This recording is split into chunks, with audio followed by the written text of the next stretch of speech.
So I started with the first mask, using the same technique I've seen before, and using the Worth Premium White Rags. It turned out great, but then I had a thought, how can I make it better? So I did a little research and I found the industrial wipers.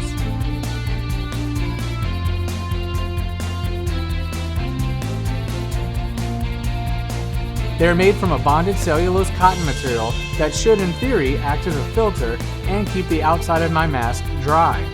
I then used the same technique that I've seen already, neatly sandwiching the industrial wiper in between the Worth rag.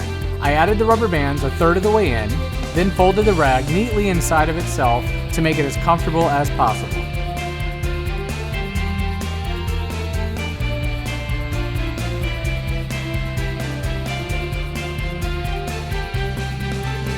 I put it on and wait, stop. So this was really uncomfortable. My ears were folded up. It was not gonna work. So back to the drawing board. I needed a way to easily connect the two rubber bands without using my ears. So after a few minutes of searching, I found one of those fake rock climbing keychains. Everybody has those. And don't worry, if you don't have one of these quick connecting clips, use whatever you have. You could use a paper clip, a clothespin, or you can even connect the rubber bands to the back of your adjustable hat.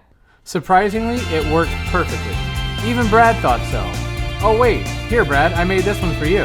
Although I can't guarantee how well this will work or even how safe this actually is, but my thoughts are something is always better than nothing.